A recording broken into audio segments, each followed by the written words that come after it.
leaves the tailpipe. This means that not only does the engine run on near carbon neutral fuel, but it also takes an active role in reducing greenhouse gases.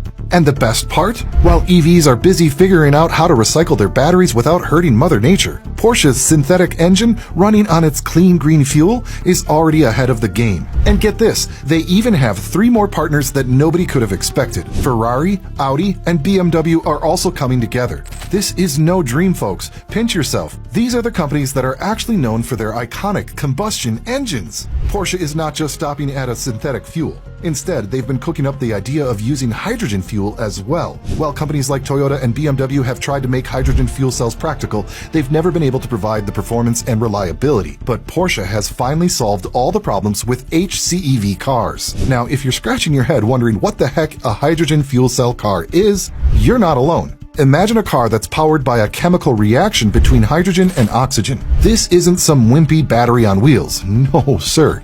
This baby is an electric beast that drinks hydrogen and exhales nothing but water vapor. Clean, green, and mean. They've improved the compression ratio, meaning they can now fill up to 50% more hydrogen into their tanks, significantly increasing the range of their cars from 400 to 800 miles. But why doesn't Porsche want to go all EV? After all, their Taycan has been breaking records and receiving excellent reviews all over. Well, the problem lies in the electric technology itself. Let me explain. First up, we've got the price tag drama. Electric cars are like the latest iPhones. Super cool, but kinda pricey. The main reason?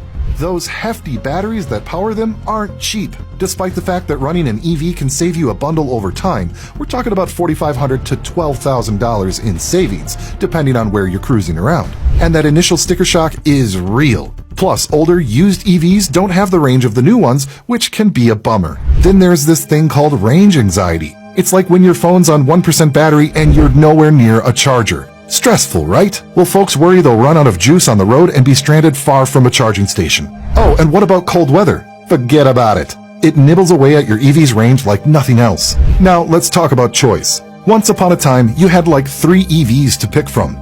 Now there are 28 models from 18 brands, but it's still a drop in the ocean compared to gas cars. And if you're dreaming of an electric truck or minivan, you might have to keep dreaming a little longer.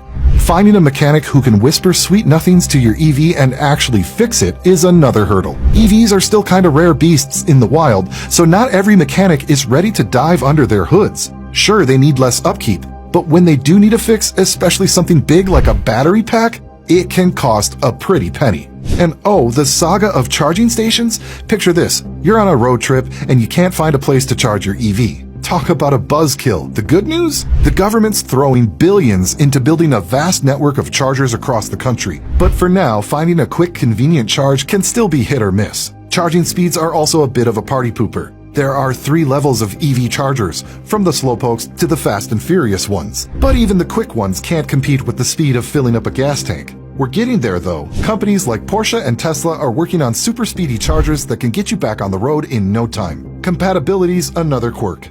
With 3 different types of fast chargers out there, not every charger fits every car. It's like trying to plug a USB-C cable into an iPhone without an adapter. It's annoying. The electric grid's got its own set of challenges too. If everyone switches to EVs overnight, we'll need a whole lot more power right away. Some places are ready for the surge, but others, not so much. Who's gonna pay for all these fancy new charging stations is also up in the air.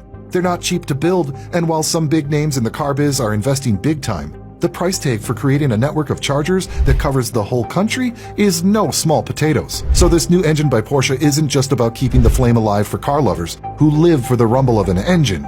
It's a giant leap towards a world where cars of all kinds, electric, hybrid, or synthetic fueled monsters, drive side by side, saving the planet 1 mile at a time. EVs are not the future, and all the problems we've been having lately only point at one thing. People should be able to choose, and Porsche is one of the last few brands to listen to their buyers instead of politicians. Would you ever buy an electric 911? Let me know down in the comments below. I just uploaded a video about groundbreaking news that could hurt the entire EV industry. Do check it out if you want to be truly shocked by what's about to happen with EVs.